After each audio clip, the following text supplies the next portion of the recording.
నమస్తే. ప్రస్తుతం మనతో పాటు ప్రముఖ డైరెక్టర్, అలాగే పొలిటికల్ అనలిస్ట్ గీతా కృష్ణ ఉన్నారు. ఆయనతో మాట్లాడదాం. నమస్తే సార్. హాయ్. సార్ ఇప్పుడు థియేటర్స్‌లో అంటే ఇప్పుడు లోక్‌సభ ఎన్నికలు కంప్లీట్ అయిపోయాయి ఇప్పటితో. కానీ థియేటర్‌లో ఈ ఎలక్షన్ అంటే కౌంటింగ్‌ని చూపిస్తామని చెప్పేసి బుకింగ్స్ కూడా నడుస్తున్నాయి బుక్ మై షోలో. అయితే ఎలా ఉంటుంది సార్ అసలు ఫస్ట్ టైమ్ గదా! ఒక మూవీ థియేటర్‌లో పోలింగ్ అంటే కౌంటింగ్ చూడడం అనేది రిజల్ట్. ఫుల్లిష్ ఐడియా అది. హ్మ్. ఇప్పుడు ఈవినింగ్ వస్తాయి. అవును. ఇప్పుడొస్తున్నాయి. ఇంకొక 5, 6 గంటల తర్వాత ఫినిష్. మన యూట్యూబర్‌లోళ్ళు ఎలా పండగ చేసుకుంటారంటే, ఈడికి బాగా వచ్చింది, ఈడికి బాగా రాలేదు, ఆడికి బాగా అలాగే 4 రోజులు చెప్తారు.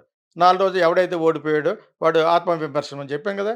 ఆత్మవిమర్శన చేసుకుంటున్నామని చెప్పేసి ఇవి అయ్యొస్తాయి. మనం ఏదో విధంగా బతికేత్తా ఉంటారు ఈ యూట్యూబోళ్ళు. థియేటర్‌లో ఎంతసేపు ఏస్తావు? థియేటర్ కాదు, పబ్లిక్ ప్లేస్‌లో పెట్టాలి. ఎన్టీఆర్ గార్డెన్స్ అని ఉన్నాయి కదా! కొన్ని కొన్ని మంచి మంచి ప్లేసెస్ గాంధీనగర్‌లో ఇందిరా పార్క్ అని. అటువంటి చోట ఎక్కువ పాపులేషన్ ఉన్న ప్లేసుల్లో ఓపెన్ స్క్రీన్ స్పేస్ పెట్టొచ్చు. స్క్రీన్స్ పెట్టాలి. స్క్రీన్స్ పెట్టి అందులో అనౌన్స్ చేయొచ్చు. ఇది ఎంతసేపు ఇది మ్యాటర్ ఆఫ్ ఒక హాఫ్ అన్ అవర్ ఉంటది. రిజల్ట్ పోనీ 1 డే ఉంటది. 1 డే పెట్టండి. సామాన్యుడు కూడా చూస్తాడు. కార్‌లో ఎళ్తూ చూడొచ్చు, రిక్షా తొక్కుకుంటూ చూడొచ్చు, షేర్ ఆటో వాళ్ళు చూడొచ్చు. అంతేగాని థియేటర్‌లో ఒకరోజు కోసం థియేటర్‌లో ఏం చేస్తారు? ఏంటి కాన్సెప్ట్ అది? థియేటర్‌లో ఏం చూపిస్తారు దాని హిస్టరీ అది? ఇవాళ చెప్పేస్తారమ్మా. ఇప్పుడు 2 గంటల్లో వచ్చేస్తది. ఓకే. ఎగ్జిట్ పోల్స్‌ది. ఓకే. అది అందరూ చెప్పుకుంటూ ఉంటారు. రిజల్ట్స్‌కి 3 రోజులు ఉంది కాబట్టి ఎగ్జిట్ పోల్ అలా చెప్తూ ఉంటారు. ఈ ఎగ్జిట్ పోల్స్ కరెక్ట్ కాదండి. దీనికి డబ్బులు ఇచ్చేయండి జగను. దానికేమో చంద్రబాబు నాయుడు డబ్బులు ఇచ్చాడు అంటారు. ఎవడ ఫేవరబుల్‌గా ఉంటే వాడిని నమ్మరు. అసలు ఈ ఎగ్జిట్ పోల్స్ వల్ల ఏంటి ఉపయోగం అంటాను నేను. మళ్ళా ఎళ్లి ఓట్లు మారతాయా లోపల? మారవు కదా! ఇవి ఎగ్జిట్ పోల్ చెప్తారు ఇప్పుడు. గంటలో చెప్తారు. మనం కూడా చెప్తాం. చెప్పడం వల్ల ఏంటి ఉపయోగం అంటున్నాను. మీకు ఇన్ని సీట్లు వస్తాయి అంటాడు. కరెక్టా అది? అలా చెప్పినవి కరెక్ట్ కాదని అబాస్ పాలైపోయాడు. ఎవడో దగ్గరపాటి రాజగోపాల్ ఒకసారి. ఓకే. తర్వాత ఆడెవడో చెత్త నా కొడుకు. ఆడు చెప్పినవి కూడా కేసీఆర్ గెలుస్తాన్నవాడు గెలలేదు. ఆ జ్యోతిష్యుడు ఎవడో ఆడు చెప్పు తీసుకోవటాలండి. ఆ! అయినా చెప్తూ ఉంటాడు. ఆడికి జ్యోతిష్యం రాదు, బొంగోదు ఏం కాదు. ఆడు ప్రాపర్ పూజారి కూడా కాదు ఆడు. వాడి మీద చాలా చాలా చదివాను. వాడు యాంకర్‌లను కూడా అందరూ పట్టుకెళ్తున్నాడు వేరే చోటకి. నిన్నెక్కడో చదివానది. హ్మ్. ఇటువంటి ఎదవేషాలన్నీ ఏస్తుంటే ఆడు ఎదురుగుండా ఎవరితో బండదేవతతో కూర్చొని మాట్లాడుతూ ఉంటాడు. అవసరమా అది? It's high time. వాడిని అసలు ఎవడు ఇంటర్వ్యూ చేయకూడదు. అసలు ప్రస్తావన తీసుకోవద్దంటారు. తీసుకోకుండా ఉంటేనే కరెక్ట్. కూర్చొని తీరుబడి కూర్చొని మాట్లాడుతూ ఉంటాం ఒక ఎవరితోగాని. మీరు అలాగంటారా? ఇలాగంటారా? ఎలాగంటాడు? నీకు తెలియదే అర్థం అవుద్దది. వాడు చెప్పేది కరెక్ట్ కాదని 100 మంది అంటున్నారు. ఇంకా మళ్ళీ ఇంకా అడుగుతోటి వెళ్ళి అంటే వాడు ఓన్ ఛానల్ అనమాట అది. అర్థమైందా ఇప్పుడు? నేను ఎప్పటి నుంచో చెప్తున్నాడు దొంగని. ఆడు మీరు మటన్ తింటారా? అంటుంది. ఎందుకు తినకూడదు? తినకూడదని రాసుందా? అన్నాడు. ఆ అమ్మాయి అడగడం, అది బంతులో ఏముంటది, ఈడు బంతులో అనుకుంటాడు. ఎందుకు తినకూడదు? అంటాడు ఆడు. తినకూడదని అక్కడ రాసుందా? అలాగంటే ఆడి ఉద్దేశం ఏంటి? నాన్ బ్రాహ్మిన్స్ అంతా ఈడిని నమ్మేస్తారని. ప్రతి దాంట్లో బిజినెస్ ఆడు. ఇక ఆడికి ఏమీ తెలీదు. కొడతాడు ఈసారి చేస్తూ ఉండండి. ఈ ఈ ఈ ఈ ఎలక్షన్ తర్వాత డెఫినిట్‌గా దెబ్బలు తింటాడు. డెఫినిట్‌గా దెబ్బలు తింటాడు. సో, దేహశుద్ధి చేస్తారు అతనికి. డెఫినెట్‌గా చేస్తారు. ఎందుకంటే పటాపంచలు అయిపోయింది అటు. టూ మచ్ అయిపోయింది. మొన్నటి వరకు జగన్ గురించి ఓకే చెప్పేవాడు. ఇప్పుడేమో జగన్ గురించి మళ్ళా మనందరి రివ్యూలు చూసి మిగతా వాళ్ళయి చూసి దానికి అనుగుణంగా చెప్తాడు. ఇప్పుడు ఇంకో గంట తర్వాత ఇంకోలా చెప్తాడు. నేను చెప్పానా అష్టమసేనని బ్లాక్ ఏటర్ అష్టమసేన క్లాక్ కొడితే మళ్ళీ జ్యోతిష్కం అనే దాన్ని బ్యాడ్ చేసేటోడాడు. యాక్చువల్‌గా జ్యోతిష్కం అనేది కూడా ఒక శాస్త్రం సైంటిఫిక్‌గా ఉన్నారు. నాకు ఫ్రెండ్ కూడా ఉన్నాడు యాక్చువల్‌గాను. చాలామంది సైంటిఫిక్‌గా చెప్తారు. వీడు ఏ ఎండకా గొడుగులాగా బంగారు చైన్‌లేసుకుని, అయ్యేసుకుని ఆ!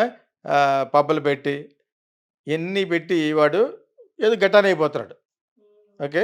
బట్ విచ్ ఈస్ నాట్ మనం ఆల్రెడీ లాస్ట్ టైమ్ కూడా చెప్పాను దీని గురించి. ఓకే. దీన్ని సెపరేట్‌గా కాకుండా వాడు ఒక వేస్ట్ ఫెలో. వాడు దేహశుద్ధి చేస్తారు ఈసారి. మరి ఇందులో కలిపి చెప్పేసాను మీకు. మీకు అర్థమైందా మీకు? అది మీ ఎయిర్‌టెల్ చూసుకోవాలి. హ్మ్. సరే ఇప్పుడు మోడీ కన్యాకుమారి ఎళ్లారు. అక్కడ ధ్యానం చేశారు. దాదాపు 45 గంటలు ధ్యానం. ఇప్పుడు అయిపోయింది. అంటే అసలు ధ్యానం జేయడం వల్ల ఏమన్నా ఎఫెక్ట్ పడే అవకాశం ఉందంటారా పోలింగ్‌కి సంబంధించి? బిగినింగ్ మోడీ అంటే చాలా ఇష్టం నాకు. ప్రొద్దుటే ఎవరో ఒక ముస్లిం అబ్బాయిని మా స్టూడెంట్ ఆస్ట్రేలియా నుంచి ఫోన్ చేసి మోడీని తిడుతూ ఉండేవాడు.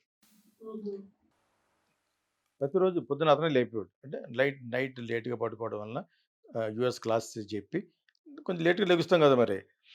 అతను కూడా ముస్లిం. సిడ్నీ నుంచి ఫోన్ చేసేవాడు. అతను నా స్టూడెంటే. కాతే ఎక్కువ ఏం చదువుకోలేదు. ఏదో ఒకటి 2 క్లాసులు అటెండ్ అయ్యాడు అంతే. అయ్యాడు. బావుంటాడు మనిషి. రోజు నన్ను పాయిజన్ చేస్తున్నాడు. గురువుగారు బాగా వింటున్నాడు కదా అని. ఆ! ముసలి నక్కని, ఆ నక్కని వాడుతుంటే ఒకసారి మళ్ళా సత్ పైకి కూర్చొని నిద్రలేసి ఇలా మాట్లాడుతున్నాను పడుకుని బయట కూర్చొని గట్టిగా లెఫ్ట్ అండ్ రైట్ ఇచ్చాను. ఎవడురా నువ్వు అని.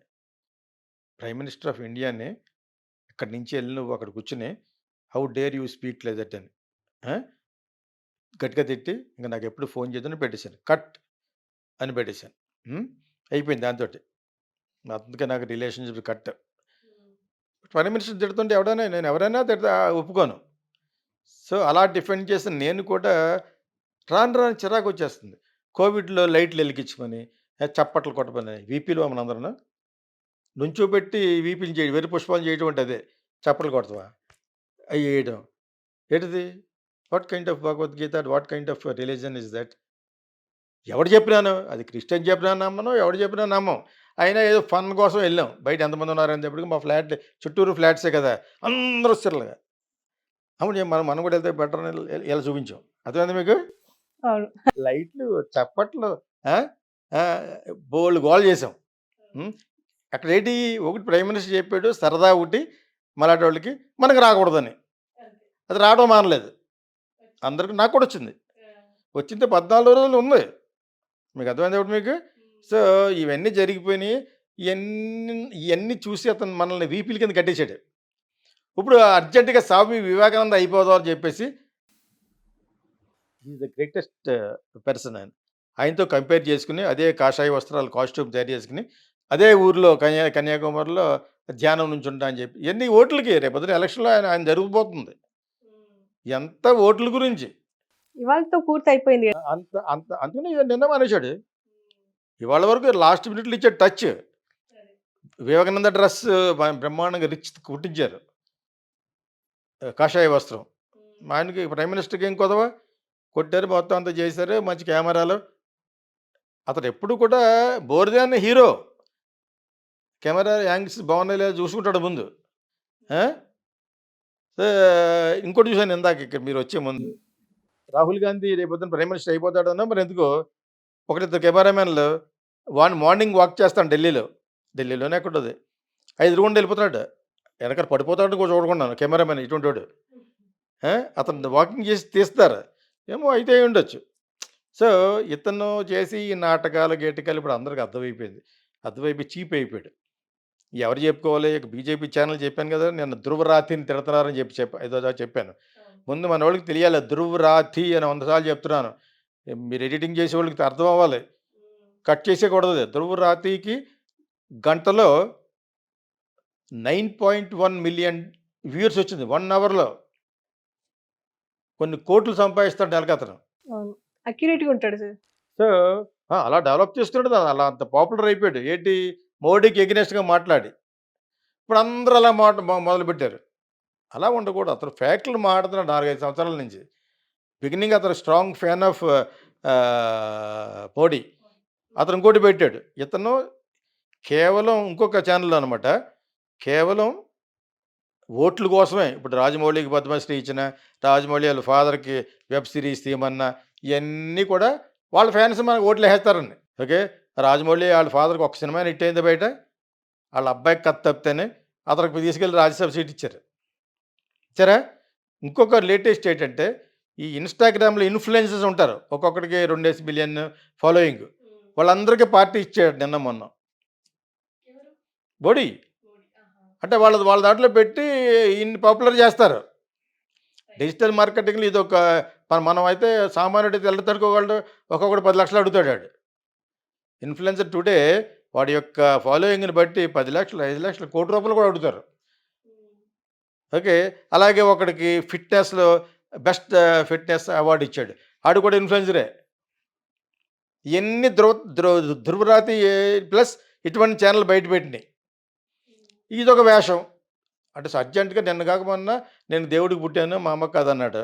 ఇప్పుడొచ్చి డైరెక్ట్‌గా స్వామి వివేకానంద మళ్ళా పుట్టాను నేనే ఆడిని అంటాడు. లేకపోతే 48 గంటలు తపస్సు చేయడంలో అర్థం ఏంటి? What is that? What are you trying to prove? లైట్‌లా? క్యాండిల్ ఎలిగించుకోవడం, చప్పట్లు కొట్టుకోవడంనా? అంత వీపీలు ఎవరు లేరు. అయినా ఈ ఎగ్జిట్ పోల్స్ అనేది ఎలా చెప్తూ చూడాలి. ఈ ఎగ్జిట్ పోల్స్‌లో వచ్చింది ఎంతవరకు కరెక్ట్ అనేది ఈసారి కరెక్ట్‌గా లేకపోతే ఎవడు నమ్మడు ఇక నుంచి. ఓకే. సో, ఆయన ఇప్పుడు నిన్నటితోటి ఇవాళతోటి ఎండ్ అనుకుంటా. తపస్సు. మోడీ గారి కషాయ వస్త్ర తపస్సు. వివేకానంద లాంటి వేషం అనమాట. ఒక్కొక్కడు ఒక వేషం. రామారావు వేసేవాడు కొంతకాలం. కషాయ వస్త్రాలు వేసుకుని ఫుల్ చికెన్ తినేసేవాడు. Okay sir. Thank you.